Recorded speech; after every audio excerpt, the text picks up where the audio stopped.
Yo, trig derivatives. I'm gonna try to keep this quick today.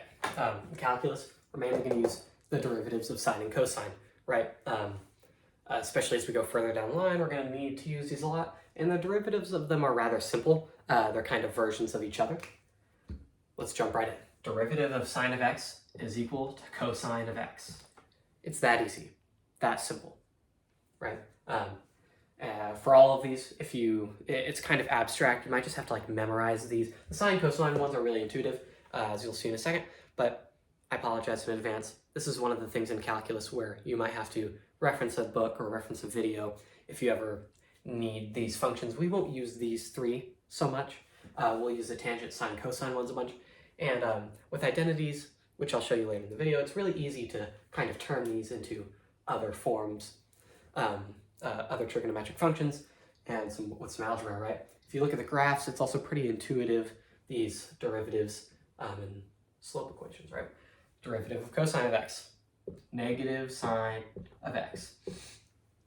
So these two are almost inverses of each other.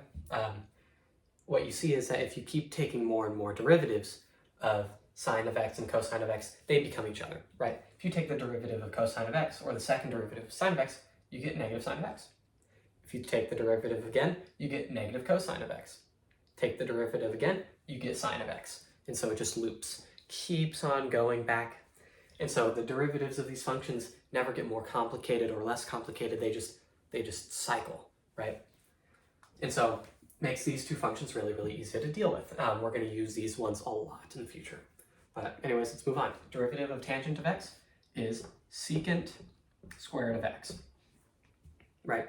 And a reminder, secant squared of x is equal to secant of x squared. Same notation. We just like to put the square before the x in math a lot. We're going to use this a lot with our power rule, product rule, and what we're going to talk about in the next video, the chain rule, huge rule in calculus. We're going to need to use those powers a lot on our trigonometric functions, right? Okay, next I'm going to move on to the secant function. I'm going to skip cosecant and come back to that one later. This one's kind of weird. You'll see the derivative of secant of x is equal to secant of x times tangent of x, right? And so the derivative of secant of x just gets more complicated, and if you were to take a derivative again, you'd have to use product rule, and it just get more and more expanded and more complicated. Really, really odd, right? Okay, I'll go back up here to cosecant now. Derivative of cosecant of x, which remember, cosecant is 1 over sine, secant is 1 over cosine, right? Derivative of cosecant of x is negative cosecant of x cotangent x. Right? So very, very similar to the secant function, right? Except you're going to have this negative here, which, spoiler alert, all of the co-functions, cosine, cosecant, cotangent, are going to have negatives in them, right? And this one also just gets more and more complicated. At the end of the video, I'll show you how you derive the equation for cosecant of x from sine of x. It's pretty interesting. And it uses a chain rule, which we don't know yet. We're going to cover in the next video, but it'll give you a little bit of a brief introduction, kind of a little like foreshadow to the next video. And lastly, derivative of cotangent of x, very similar to the tangent one, except this time it's negative cosecant squared of x, right? And so again, these three, complicated, we're going to use them less often. And yeah, you might just have to memorize them. There's nothing I can really say. Once you know really how to use all the derivative rules, you can come up with these by hand if you ever forget, but it might be just useful to reference a textbook video or even just memorize these, right? But again, with calculus, don't put so much power and like effort into memorizing everything. This is the weird exception, and even here I wouldn't really recommend memorizing all of this because we're not going to use these a whole ton. The sine and cosine ones, which we're using most often, are really, really intuitive, and you're not going to forget them. Just like how you won't forget left d right plus right d left, or low d high minus high d low, draw the line square on the low. You won't forget those, right? Okay. So next thing, identities. It's really, really helpful when dealing with trigonometric functions. Sometimes you need to transform them, and the biggest equation we're going to use is sine squared of x plus cosine squared of x equals 1, right? If you've ever taken trigonometry, you've probably seen this equation. It's just an identity, really. We're not going to really use this equation to do a ton of algebra or calculus. We're not going to take a derivative of this, but we're going to use this maybe to transform functions, right? So, fun thing. If you were to divide both sides of this equation by sine squared of x or cosine squared of x, right, your equation kind of transforms. And so I'll write the different versions of this function here. And what really helps me is, instead of dividing, maybe think about multiplying by 1 over sine squared of x, right? Because then you can distribute that more clearly, right? You don't really have to think about the denominator is the same, you can add them. No, right? So I'll write the next version of this function over here to the left, right? If you divide both sides by sine squared of x, you get 1 plus, and then, okay, cosine squared of x over sine squared of x, right? That's going to be cosine times cosine over sine times sine, right? You're going to get cotangent squared of x equals, right? And then you also divide this side by sine squared of x. Okay, now what is 1 divided by sine squared? Well, if 1 divided by sine is cosecant, then 1 divided by sine squared is going to be cosecant squared of x, right? So you get this equation over here. This is one that you'll use less often, but it's the same equation. These are the same equation. They mean the same thing. Now, if you were to divide both sides by cosine squared of x, I'll kind of write this all the way at the bottom here. You get, okay, first I'll write the plus 1 equals, now let's do the sine squared term. Okay, if you do sine squared of x divided by cosine squared of x, you're going to get tangent squared of x, right? And now that's going to equal 1 over cosine squared of x, which is equal to secant squared of x. So this is another identity equation. This one we probably use more often, followed up with sine squared plus cosine squared. The cotangent cosecant relation we don't really use that much, just because they're super odd functions, right?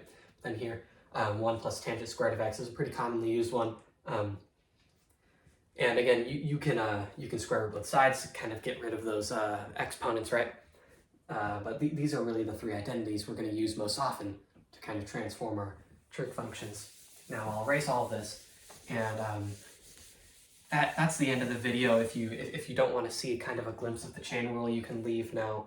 But if you would like to, I'm going to show you how you get derivative of cosecant of x, because derivative of cosecant of x is going to be the same thing as the derivative of 1 over sine of x, right? Okay, now you could use the quotient rule here, but show you a little trick. You don't need to use the quotient rule because you can just flip that sign over and you get sine to the negative first power x, right? And remember, that sine negative 1 of x is the same thing as sine of x to the negative first power, right? Same thing, okay? So I'll erase that for now. Okay, now we really just use the power rule. So first, I'm not going to go in depth to explain the chain rule because it's a big concept we're going to talk about in the next video, but I'll just kind of do a little bit of magic and you'll see it'll work. I'm going to do the power rule. We're going to get negative sine of x, negative second power, just like we're using our chain rule, or our product rule, but then we're going to multiply that by cosine of x. It's weird, right? Explain why that works in the next video.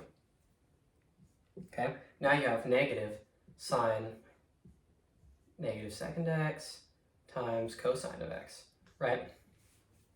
Okay, well that's a negative exponent. We could flip that over to the denominator, write that over here, equals negative cosine of x over sine squared of x. Okay, see that all the way in the bottom right corner here? And then I'll write the final answer in red, I guess, all the way, probably just over here for now. All the way over here. It's going to equal negative, and then you see this cosine of x over sine squared of x, that's going to get us a cotangent, right? But then we still have that over sine of x which is equal to negative cotangent x cosecant x. Right, so that's a cool one. It's pretty hard to see my math there, but oh, hair's in the way. That's the final answer. You get it.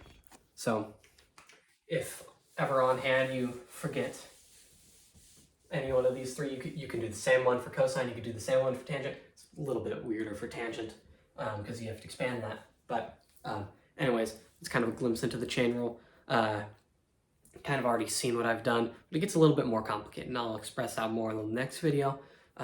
Anyways, thank you for joining me in this shorter lesson here, talking about the trig rules. Let you look at that one more time. Again, we're really only going to use the sine and cosine ones mainly. We'll use the rest occasionally, and so it is useful to know these, at least know that you can take the derivative of them, right? So anyways, thank you for joining me, class. Hope to see you next time, and we'll look at more in depth the chain rule. So goodbye.